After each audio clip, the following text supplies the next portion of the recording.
Esengo etondi biso ebele komona ete boza ebele liboso ya bitando wiki na bino pona kolanda émission na biso masolo ya mboka balobi yango ndeza na temps masolo ya mboka yango zo fungula bato ba mémoire na makambo ebele masolo ya mboka yango zo pisa biso ba information na makambo ebele toza awa na kati ya lukala o place nini tozo réaliser émission na biso tolobi na Marino Nzebo TV okotika na YouTube OK o s'abonner et ça bien numéro o eza affiché na bas d'écran des numéros à contact na biso au bengi biso to code se déplacer ko ya ti place o yozali pour to ba ko enregistrer émission na yo ilongo to na pour sabola na biso ebele pour s'abonner pe ebele pour na ko valoriser province biso Congo central to na pour ça province biso Congo central et matai makasi to tika la ka bongo te bato bazana étranger ba na pour ça batala biso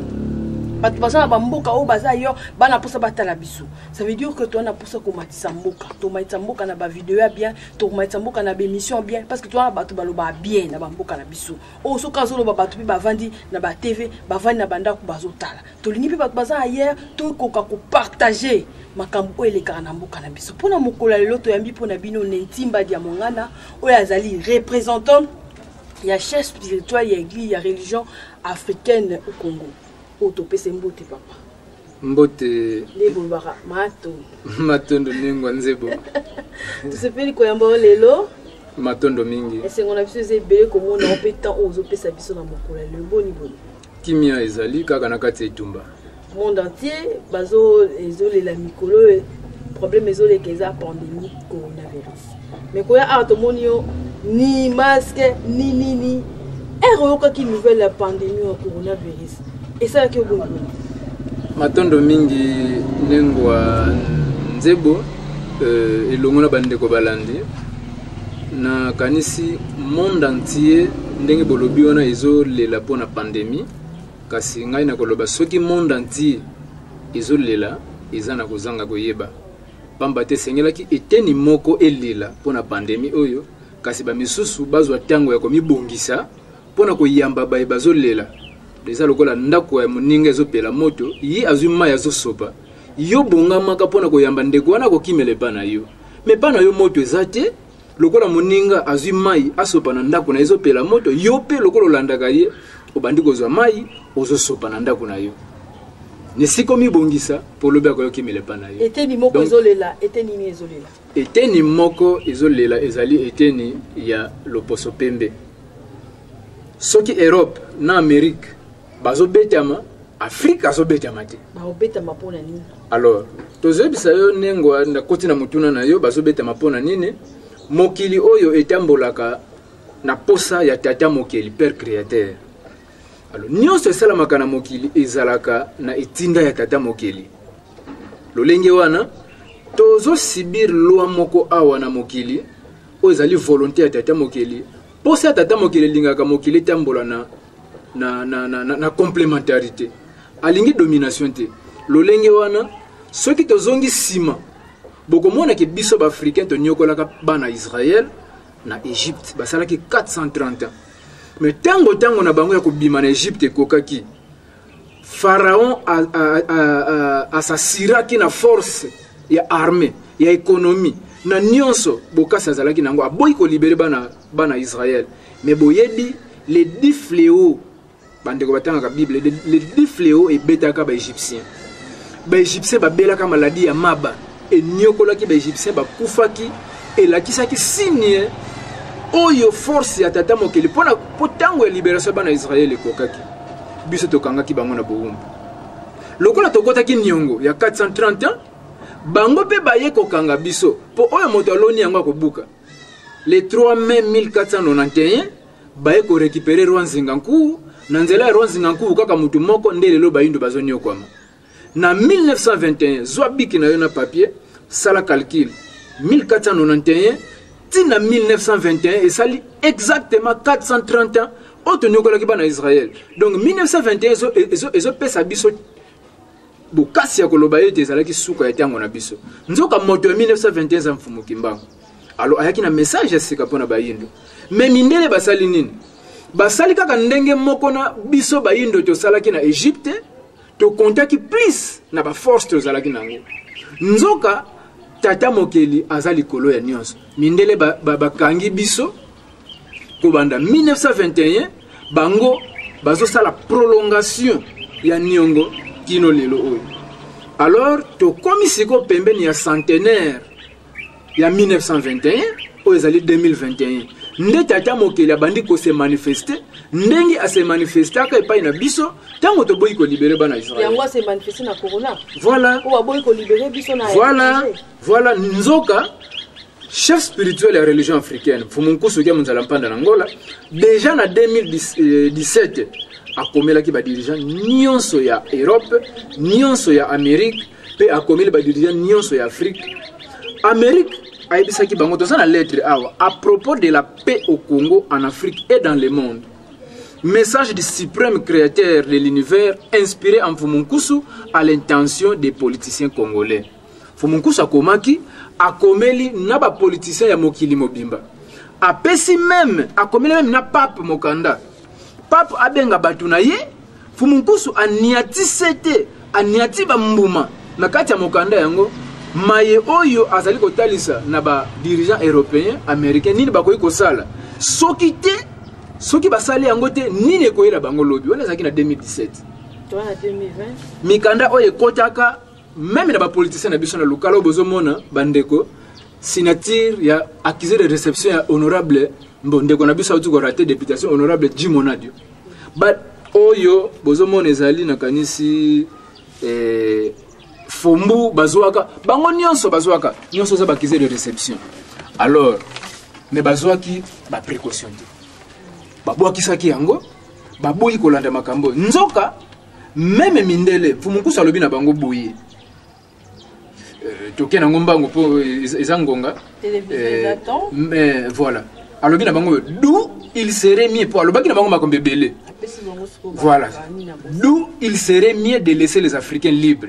collaborer avec eux, restituer leurs terres, laisser les Africains s'organiser de leur manière, cesser de diviser les Africains, cesser d'organiser les tueries chez les Africains, cesser de considérer les dirigeants africains comme vos gouverneurs des colonies, cesser de considérer les terres africaines comme vos propriétés privées, cesser de bloquer l'économie des pays africains par la Banque mondiale et les Fonds monétaires internationaux FMI.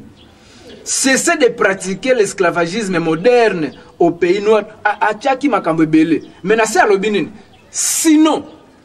le contraire amènera des conséquences graves pour l'Europe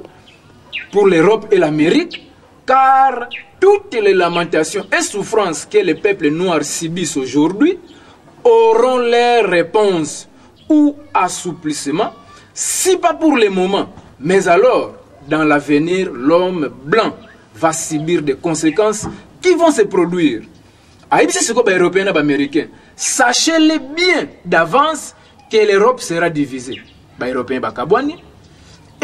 effondrés et subira une destruction grave qui viendra de l'Orient. Corona. Alors, subira une destruction grave qui viendra de l'Orient si les Blancs de l'Europe et de l'Amérique ne payent pas leur dette envers les Africains.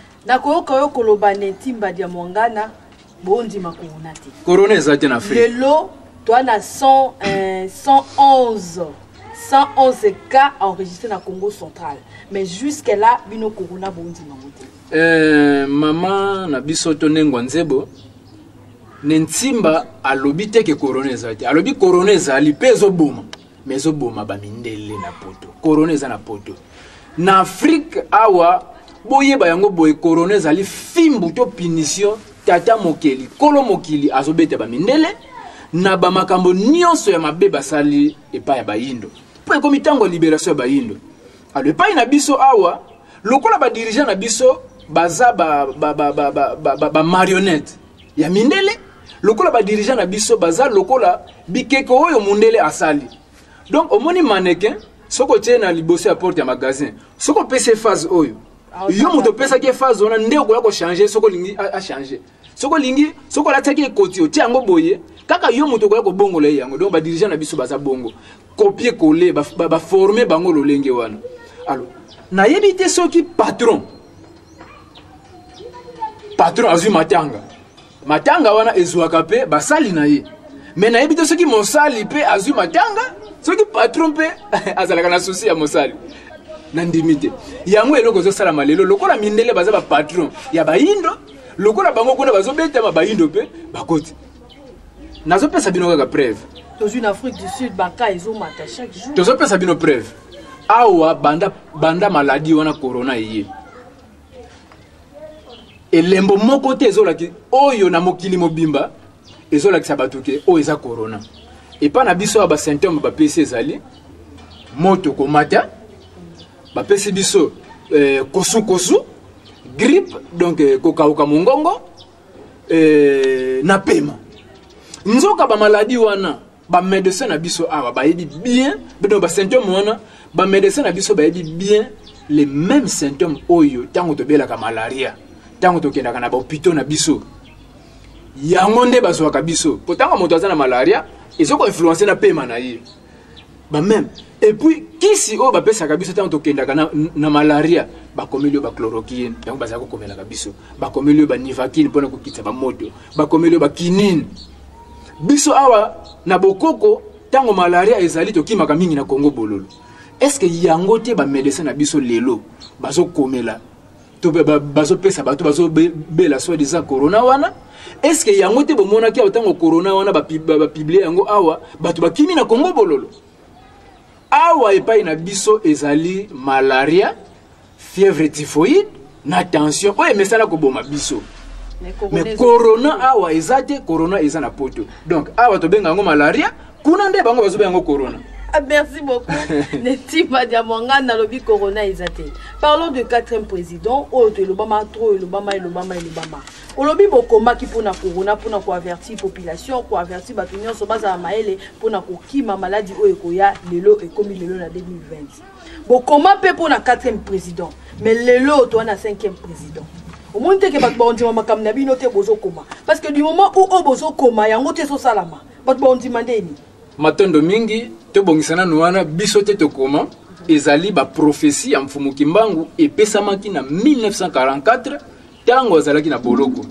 Mfumu Kimbangu apesaki lolenge avenir ya Afrique. Donc sakola ki avenir ya Afrique. Apesaki mena suka ba koma ki baza mfumu Kimbangu te parce que mfumu Kimbangu akufa. Prophétie wana batunde ba eko komango parce que mfumu Kimbangu sa ki invité. Ngai na komi loboko ya ngai mais mai nazo koma ya ngate. Eza lokola opesi moto maloba amema. Moto anta okoma lobi monoko ya ngai maloba ya ngate.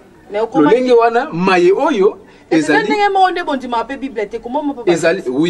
oui awa dozolo belana no prophétie ezali ba prophétie ya mfumu Kimbangu na mbanza na Lubumbashi na 1944 mfumu Kimbangu alobaki na papa ki anzumbwa ndeko na biso mukongo utaki na kisantu akekotala mfumu Kimbangu na boloko na Lubumbashi nde mfumu Kimbangu abandi ko loba na ye makambo oyo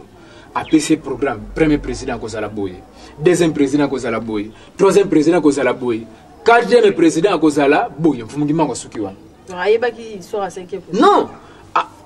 awa APC Congo po alobaki nini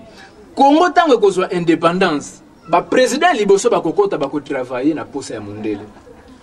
tala premier président kozala boye deuxième kozala boye troisième kozala boye quatrième kozala boye ba ko servir mondele mais na tango ya quatrième président akozala jeune akozala alobaka mingi te Fati paza jeune alobaka mingi te alobaka mingi te tozolo la quatrième Fati za 5e tozolo la quatrième alobaka mingi te na tango na ye Congo kokota na reconstruction na tango na ye ba guerre kozala mingi mais ako maîtriser yango na tango na ye Congo ekozwa indépendance Congo ekokota na construction ba guerre reconstruction ba guerre ekosi la mena oui est oyebi ke bato bakufaka chaque jour guerre wana bato bazo lukango oyebi ke za 4e président toke malembe guerre ya est na est bino baza bapanzisa yango ntango bandeko bazolanda biso esengeli topesaka bango ba information oyebi ke guerre na est etelemi na 1994 ntango mindele batiki Angola na guerre ya diamant na pétrole na Angola nde bake kovandela biso na est pour na coltan na biso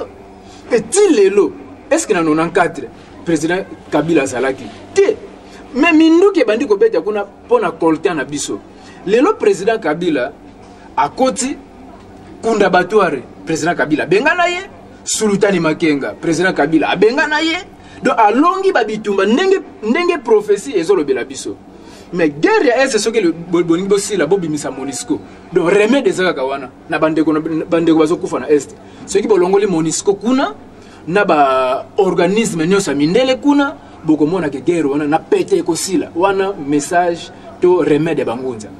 alors quatrième président balobaki na tango na ye Congo ekozala libre pe congolais nyonso a ko retrouver identité na ye facilement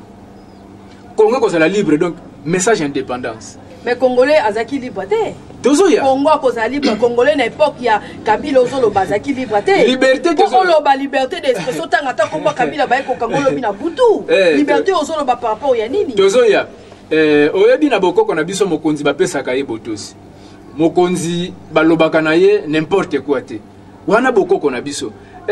liberté tozolobela Congo ekozala libre po eza kokangama na maboko mindele mais tango président Kabila akoti na 2001 ba américain ba soutienaki ye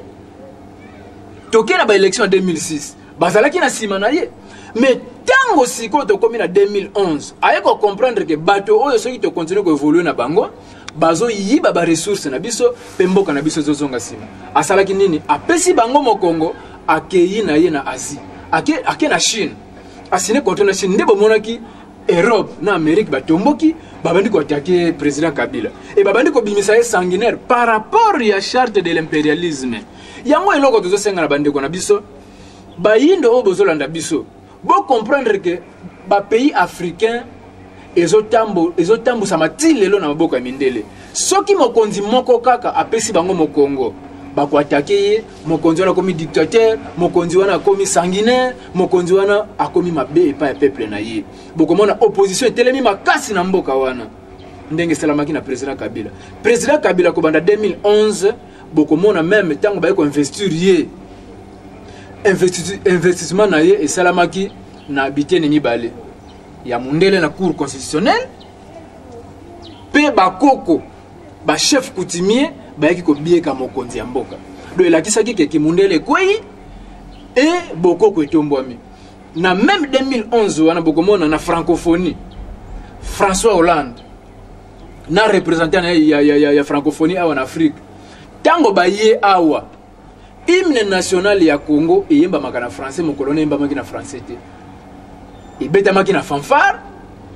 et simanango na monoko yemba mina 4 langues nationaux na biso yemba mina lingala yemba mina chiluba na kikongo pe na swahili tozanango awa e koma mina 4 langues bangunza bazo komela pe bazo tangisa bandeko 4 langues lolenge wana ezolakisa ke tango François Hollande ye awa ndenga kende ki akena français na ye donc to bandi déjà indépendance libération africaine à tango wana na 2011 parce que spirituellement parlant même na programme de libération ya Afrique 2011 c'est na kata programme alors acteur akutami wana mokila molimo saleleka ka 4e président et lelo 4e président alongi avant abima boyebi ndenge nini babenda na mindele ndenge nini mindele bayinaki ye nini mindele basalaki na ye abengani na nous représenter l'Union européenne akangi maison Schengen akati RFI signé la RFI donc abeti mindele et puis accueilli à sali révision ya code minier ya mboka na biso pour aïba facilement non parce que le lot information ezali que bakangi Kabila na Asie bakangi ye na 5 filles ya ba minéraux problème ezate problème ezate azalaki mokonzi ya mboka Congo et tondi na badiama azana président mokonzi te comment ko utiliser ba aza président honoraire aza président honoraire na combo ya président aza président honoraire oyo bongo ndenge nini lelo ndeko na ngai toko ikoloba bakoti lelo bakomi na baisine ba minéraux tango avant bakoti wana basali 2 ans yango donc omoni ndeko Kabila akambi mboko 18 ans donc soki bokangi net na fille ya diamant 5 soki 5 filles ya diamant d'ailleurs eza muke na mboko Congo 5 filles ya diamant eza muke na bokonza mboko eza muke bongo oyo mindele bazozwa lelo ba tonne na ba tonne bozotanga ngote botangi oyo bokangi na président Kabila. Pourquoi contre Mindele? Osomona Mindele contre Mindele pourquoi? Mindele bango ba opeso bilamba kolata, bango ba otindela so ba téléphone, lelo to komi na ba Facebook, ba émission zo konta na YouTube, na Marino Nzebo TV, siko yo so boya Mindele. Mindele aza Satan oyo bato mwindo balukaka Satan oyo bozo kendo bengana na ba église. Mais bozo tika Satan Mindele oyo azo continuer ko boma biso. Yango tozo sabino ndeko tozo ngana 4e président. 4e président a longi mission na ye a organiser ba élection na mbongo ya Congo. A bengani ba dongolo miso bazala musika esika to kobongisa makambo na biso. Asali si ba élection na ba élection wana eboti mokonzi ya mboka oyo biso moko ba congolais to votaki akoti wana esali ke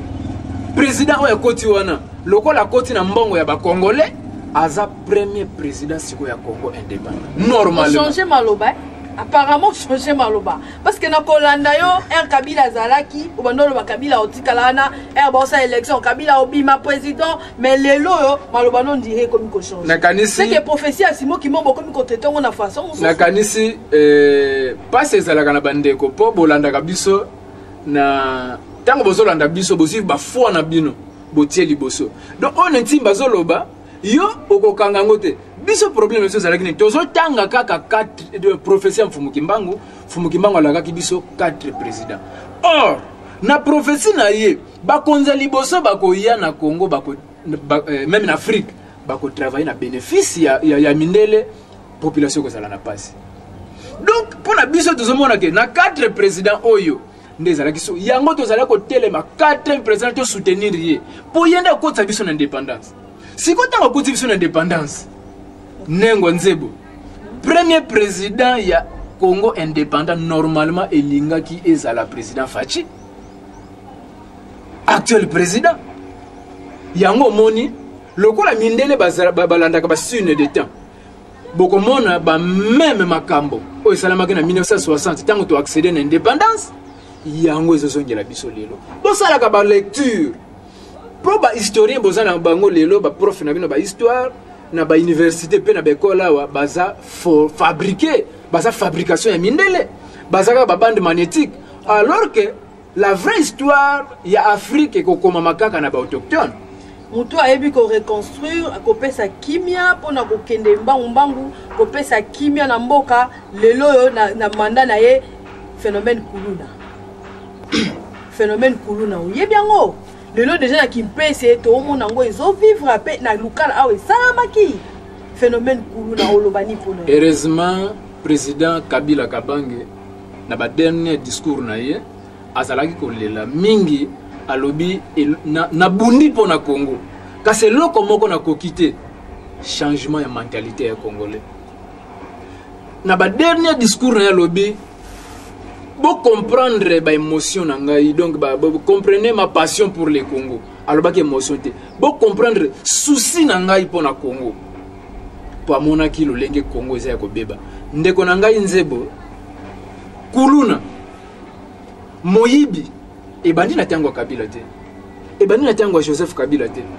na Kinshasa tozo sabino kozanga musala kozanga makambo ebele kozanga musala yango kolia bien tango pendant 18 ans kozanga musala zaki bien te 18 ans jamona zaki na inane 18 ans a tangi classe a bien te kozanga musala kolia bien te kolala na banda kwa matiti bon poka bande kwa zotela ndako za liboso na biso etonga mikala avant président Kabila aya mais ceux qui bo baloli caméra kuna bokomona ke ndako yo ezalaka ndenge ezala po biso to kolia kaka ndenge ezala président Kabila te muto aye ko komisa ngo ndenge wana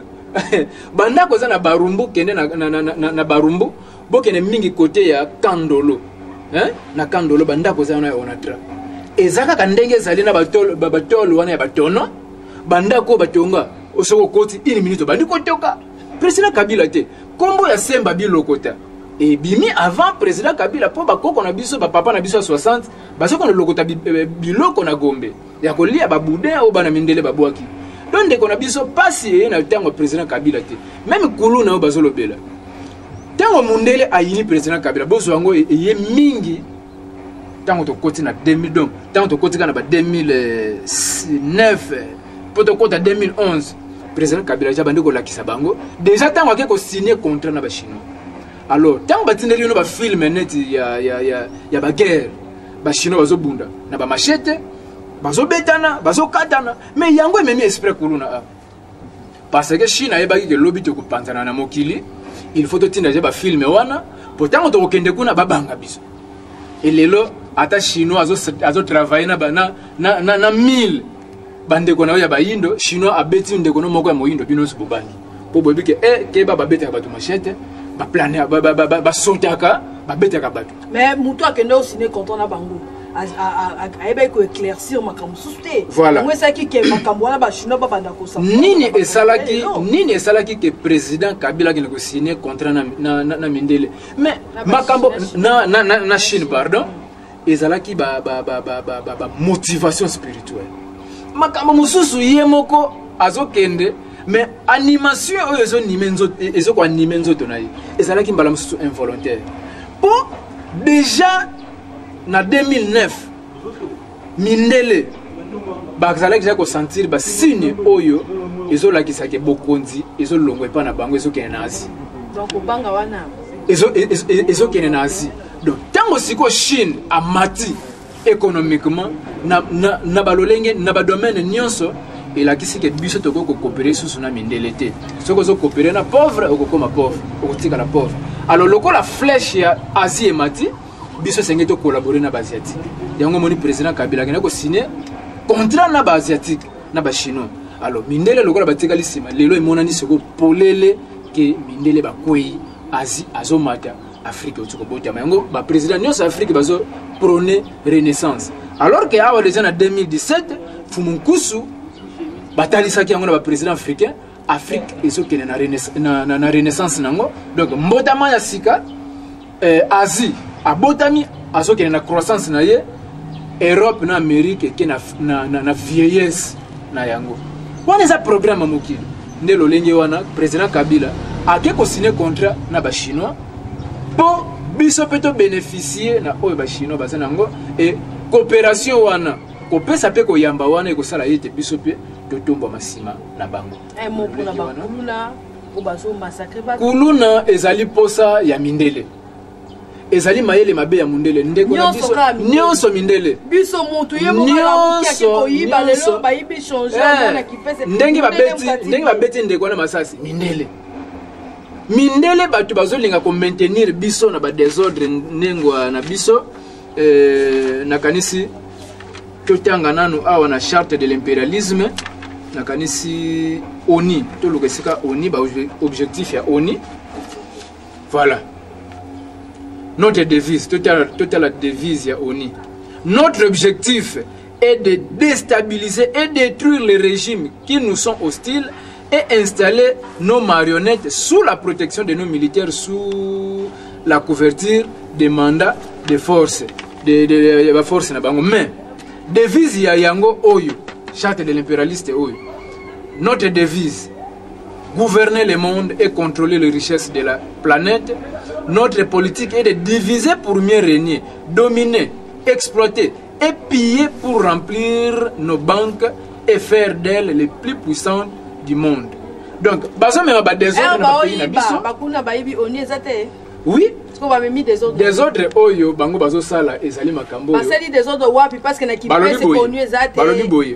oni ezate balobi boye tomoni makambo oyo eza charte de l'impérialisme mais bato bayi baba osa kuluna bazo baba bomaki mwana masudi muta onini na mais tango bazo maintenir ba africain na souffrance na misère ba konzina biso so bazo maintenir yango mais ndenge nini mutu aza na souffrance na misère lelo azo souffrir et amoni ke ya marina nzebo azana mbongo auti ko lia malamu na ndako nenga nazana ngoto yebike bota motema likundu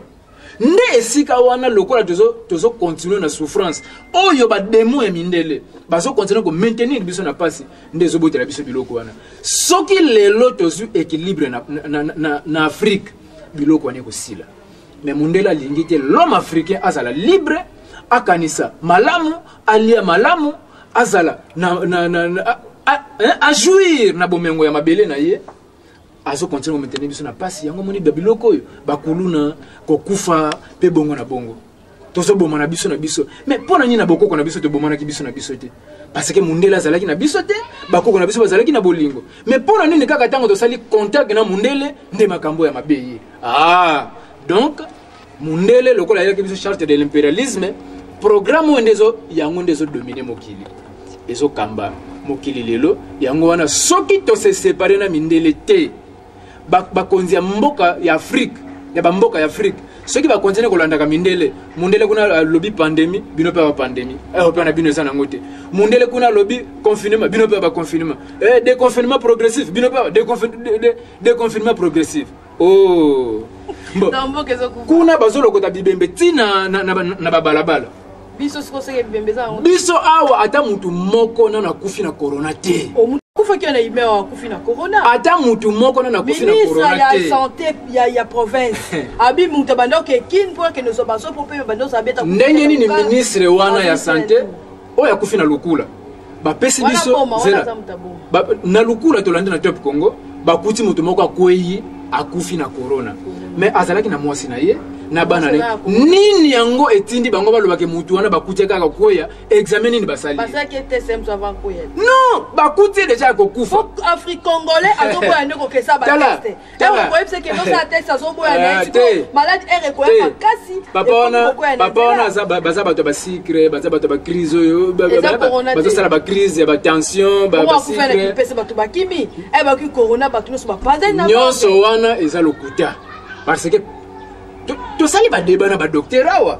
docteur azolo bazo sala kaka soki ba bendi makila bazo mona élément suspect mais bisa biso eza élément suspect nini po même bango moko mindele ba former bino ba médecin ya Congo bazo koka ko détecter balobi ezali ennemi moko azo mona na te siko yo awa ote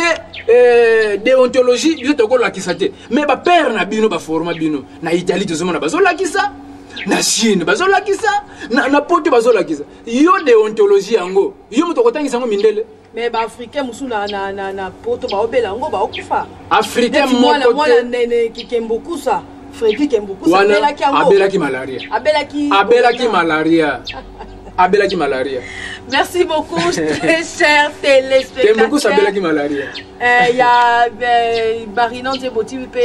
télévision, Bangubino Bolanda Biso de partout. Est-ce que vous allez les bonnes choses ne disent pas? C'est comme parce que la souka et à mon collègue parce que des bébés continuent à y aller sous pour la débat, monsieur pour tout le monde, idée sont belé pour babi télévision exactement. Télévision exactement, Binonion sur Bolanda Biso pour s'abonner au Kotika Rana, au Betika Barinan Djeboti TV, au Koti, au s'abonner puis au commis abonné